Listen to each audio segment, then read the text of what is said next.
जनाब रुकिए रुकिए रुकिए रुकिए, क्योंकि पूरा बयान किसी ने सुना नहीं है। थोड़ा सा बयान सुनकर 1 से 2 मिनट का पूरा वावेला मचा रखा है, मतलब बवाल मचा रखा है कि अवैसी साहब ने मौलाना सज्जाद नुमानी साहब को ये कैसे कह दिया। आपको बताता चलूं कि जब से मालेगांव में बैरिस्टर असदुद्दीन अवैसी ने अपनी सभा में ये बात कही है, मसलन लिफाफों पे जिंदगी गुजारने वाले तुम्हारा घर से निकलना मुहाल कर दूंगा और शर्म से डूब मरो वगैरह वगैरह। आपको बता दूं कि ये मौलाना सज्जाद नुमानी साहब के लिए नहीं कहा था असदुद्दीन अवैसी ने, क्योंकि लोगों ने आधी अधूरी बात सुनकर, थोड़ा सा सुनकर वीडियो को बवाल मचा रखा है और उन लोगों को ज्यादा फायदा पहुंचा है, जिसमें से जिसको कहा जाए गोदी मीडिया या जो अवैसी को बी टीम कहते हैं और या अवैसी से नफरत कहते हैं, उन लोगों को काफी फायदा मिला है इससे। उन लोगों ने पुरानी वीडियोस को भी निकाल के अवैसी साहब को बुरा भला कहना शुरू कर दिया है। लेकिन आपको बताता चलूं कि असदुद्दीन अवैसी ने मौलाना सज्जाद नुमानी साहब लिफाफों पर जिंदगी गुजारने वाले तुम्हारे घर से निकलना मुहाल कर दूंगा और शर्म से डूब मरो, ये कतई नहीं कहा है। आपको बता दूं कि हाँ, असदुद्दीन अवैसी साहब ने कुछ बातें कही हैं मौलाना साहब को, लेकिन वो बात ये रही है कि अवैसी साहब ने कहा कि आपने बीजेपी को सीधा स्टैंड दे दिया, नामों का ऐलान करने की क्या जरूरत थी, आप खुद इलेक्शन लड़ लेते।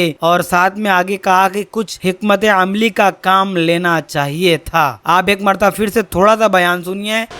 अरे आपको अगर इलेक्शन लड़ना है लड़ो, आगे बढ़ो, सिर्फ बैठकर ऐलान करने से नहीं होता, इलेक्शन लड़ो, मालूम होता आपको कैसे वोट हासिल करना पड़ता है। एक आलिम दीन मुफ्ती इस्माइल आपके सामने जो इलेक्शन लड़ रहा भी है, मिंबर रसूल पर आपको अच्छाई को बयान भी करता है और चुनाव भी लड़ता है, मगर यह क्या बात है कि इलेक्शन आएगा इनको वोट दो उनको वोट दो। अरे आप लड़ो, आप नहीं लड़ सकते तो अपने दामाद को लाओ, चलो लड़ो ना, क्यों नहीं रोकते? नहीं, हम इनको बोलेंगे उनको बोलेंगे। क्या हुआ? आपने बीजेपी को हैंडल दे दिया।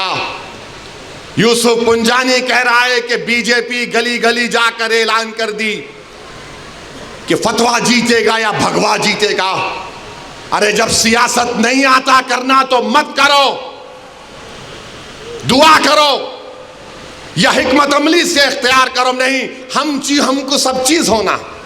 देख लिए क्या हुआ, अब किधर है आप, किधर है नहीं मालूम। आधी अधूरी बात सुनकर ऐसा बवाल मत मचाइए, ऐसा दो लोगों में, क्योंकि अभी देखा गया है कि सोशल मीडिया हो, चाहे व्हाट्सएप ग्रुप्स हो या सोशल मीडिया प्लेटफॉर्म हो, वहाँ पर मौलाना सज्जाद नुमानी साहब वर्सेस असदुद्दीन अवैसी पूरा तकरार लगा हुआ है। क्यों? इसमें गोदी मीडिया ने अपना पूरा खेल किया है, साथ ही साथ कुछ जिसको कहा जाए सहाफत वाले खेल या एक पढ़ा लिखा तबका भी इसके अंदर पूरा खेल खेला है। आप एक मर्तबा पहले अच्छे से बयान को सुनिए। लगा रहा हूँ ये 4 से 5 मिनट की बात है, ध्यान से सुनिएगा, फिर आपको बताऊंगा कि क्या बातें हुई हैं असल में और किस लिए कहा गया और किन के लिए कहा गया। कहाँ है वो लोग जो औरंगाबाद में बोले थे इम्तियाज जलील को वोट मत दो, उस समाजवादी पैंडेट को वोट दो, बोले थे अरे चेहरा दिखाओ औरंगाबाद के अवाम के सामने तुम।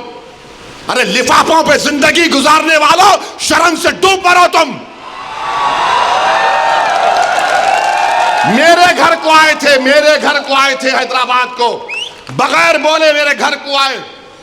मैं वक्फ के बिल की मीटिंग में जा रहा था, पलट मेरा गार्ड फोन करा के साहब इतने लोग आए, मिला।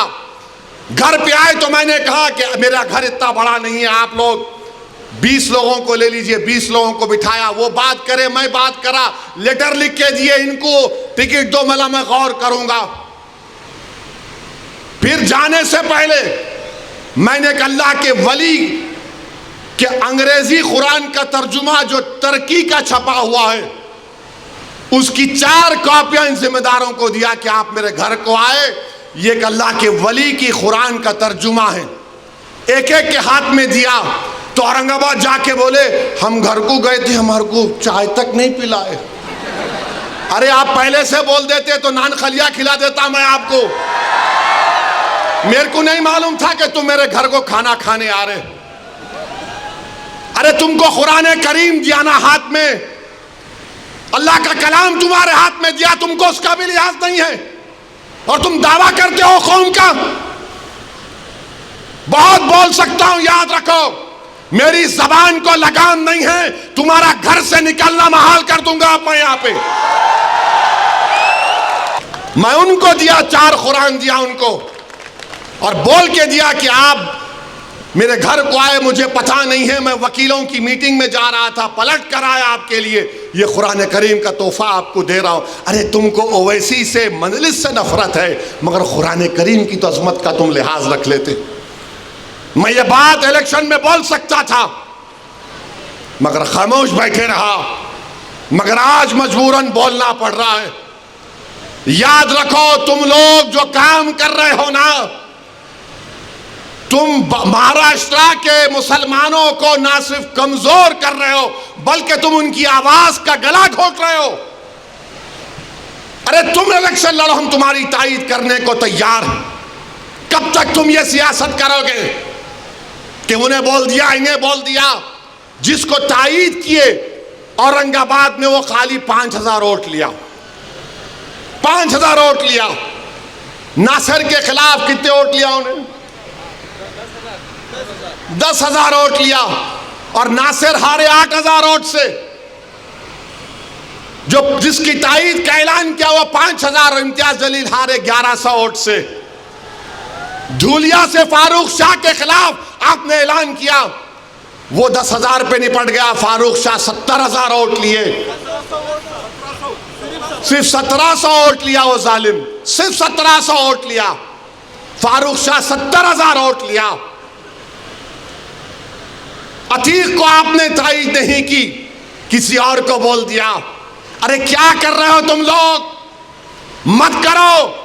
तुम्हारा एहतराम और तुम्हारी अजमत हम करते हैं, मगर आप जो काम कर रहे वो मुसलमानों के हक में नहीं कर रहे हैं। आपने हैंडल दे दिया बीजेपी को, बीजेपी ने पूरा प्रचार कर दिया और क्या नतीजा निकला जा आप देखो। कल ये बीजेपी की सरकार अगर कुछ करेगी तो कौन आके लड़ेगा? आप आएंगे रोड पे? यही इम्तियाज जलील, यही फारूक शाह, यही मुफ्ती इस्माइल, यही नासिर सिद्दीकी, यही फारूक शाब्दी, यही वारिस पठान मैदान में उतर के मुकाबला करेंगे। मेरे भाई पहचानो इन लोगों को। मैं नहीं बोलना चाह रहा था मगर आज मैं जरूरी है सच्चाई को बयान करने के लिए कह रहा हूँ। आपको बताता चलूं, कुछ लिफाफों पर जिंदगी गुजारने वाले तुम्हारे घर से मुहाल कर दूंगा निकलना और शर्म से डूब मरो, ये गफ्फार कादरी को कहा था। बता दे कि आपको कि अब्दुल गफ्फार कादरी 2014 से AIMIM पार्टी का सदस्य रहा है। अब्दुल गफ्फार कादरी ने औरंगाबाद ईस्ट से AIMIM के टिकट से चुनाव लड़ा था, जिसमें से 60,268 वोट मिले थे। वहीं 2019 में अब्दुल गफ्फार कादरी ने चुनाव लड़ा, 80,036 वोट मिले हैं और 2024 में चुनाव लड़ता है तो 5,943 वोट मिलते हैं। पूरा खेल अब्दुल गफ्फार कादरी का है। को फिर से बताता चलूं कि शर्म से डूब मरो और घर से निकलना मुश्किल कर दूंगा जैसे जुमले औरंगाबाद के उन लोगों के लिए कहते जो समाजवादी पार्टी से लिफाफा लेकर कार्यकर्ता बनकर इलेक्शन लड़ने से पहले असदुद्दीन अवैसी के यहाँ हैदराबाद जाकर, जो अवैसी ने अपनी स्पीच में कहा, हैदराबाद में जाकर अवैसी साहब को समाजवादी पार्टी के लिए और औरंगाबाद से उम्मीदवार, मतलब कहा जाए तो अब्दुल गफ्फार कादरी के लिए समर्थन मांगा था या फिर टिकट भी मांगा था, क्योंकि औरंगाबाद ईस्ट से इम्तियाज जलील का नाम हो गया था और अब्दुल गफ्फार ने कादरी ने कहा था कि नहीं, मैं वहाँ चुनाव लड़ूंगा क्योंकि ये मेरी सीट है, क्योंकि ये मैं चुनाव लड़ते हुए आया हूँ। जिसकी वजह से बाद में अब्दुल गफ्फार कादरी AIMIM छोड़कर समाजवादी पार्टी ज्वाइन कर लिए थे। फिर ये वापस जाते हैं औरंगाबाद, जाकर वही चीजें कि चाय पानी नहीं पूछे, ये सब सारी बातें इसके अंदर थी। लेकिन आपको समझना है, AIMIM के जो कार्यकर्ता, MIM के जो समर्थन है, उनको समझना चाहिए। उन लोगों को इस वीडियो को ज्यादा से ज्यादा शेयर करना चाहिए। किस तरीके से जो असदुद्दीन अवैसी को या AIMIM को बीजेपी का B टीम कहते हैं, उन लोगों ने कितना इस 2 मिनट के भाषण को कट करके कितना फायदा उठाया है, जबकि अब्दुल गफ्फार कादरी को ये सारी बातें कही गई थी। अब्दुल गफ्फार कादरी से असदुद्दीन अवैसी इसलिए नाराज थे क्योंकि अब्दुल गफ्फार कादरी AIMIM पार्टी के मेंबर थे, मतलब पार्टी के सदस्य थे। MIM छोड़ के समाजवादी चले जाते हैं इसलिए क्योंकि उनको चुनाव लड़ना था, टिकट नहीं मिलता है। लोगों को, मुसलमानों को समझना चाहिए क्यों मौलाना के खिलाफ लोगों को भड़का रहे हैं। इस वीडियो को मेहरबानी करके ज्यादा से ज्यादा शेयर करिए। धन्यवाद। बने रहिए इसी तरह हमारे साथ, हमारे चैनल से। वस्सलाम वालेकुम। आपको याद होगा कि मैं पुकार पुकार कर आपसे कह रहा था कि हमको हमेशा नुकसान अपनों से हुआ है, गैरों से नहीं हुआ है। आज औरंगाबाद में अगर चंद वोटों से इम्तियाज़ जलील साहब की कामयाबी नहीं हो सकी तो आप उठा कर देख लीजिए कि जो बीजेपी के इशारे पर इलेक्शन लड़ रहे थे, जिनको पूरी मदद दी गई थी बीजेपी की तरफ से, जिनका मकसद एक ही था कि महाराष्ट्र की विधानसभा में सैयद इम्तियाज़ जलील और नासिर सिद्दीकी ना जाएं, मगर औरंगाबाद की आवाम ने ये देख लिया कि कौन उनका हमदर्द है और कौन उनका दुश्मन है। जो चेहरे बहुत छुपे हुए थे, इलेक्शन ने उन तमाम चेहरों को औरंगाबाद की आवाम के सामने बेनकाब कर दिया। जो बड़े अपने आप को मुत्तकी और परहेजगार दिखाते थे, मगर उनके चेहरे मालूम हो गए कि कितने दागदार उनके चेहरे हैं कि उन्होंने अपने ज़मीर को बीजेपी के चौखट पर उसको बेच दिया। ये कभी औरंगाबाद की आवाम भूल नहीं सकती। मुझे इस बात की तकलीफ़ है कि इम्तियाज़ जलील और नासिर सिद्दीकी की कामयाबी नहीं हो सकी, मगर इंशाअल्लाह ताला हम पुरुम्मीद हैं, मेहनत करेंगे औरंगाबाद में दोबारा, और इंशाअल्लाह ताला दोबारा वहाँ से मजलिस इत्तेहादुल मुस्लिमीन और इम्तियाज़ जलील को अल्लाह सुब्हाना व तआला नबी करीम सल्लल्लाहु अलैहि वसल्लम के सदक़े तुफ़ैल में इनको दोबारा वहाँ से रुकने असम्बली मुंतखब करके आवाम की नुमाइंदगी करने का मौका इनायत फरमाएगा।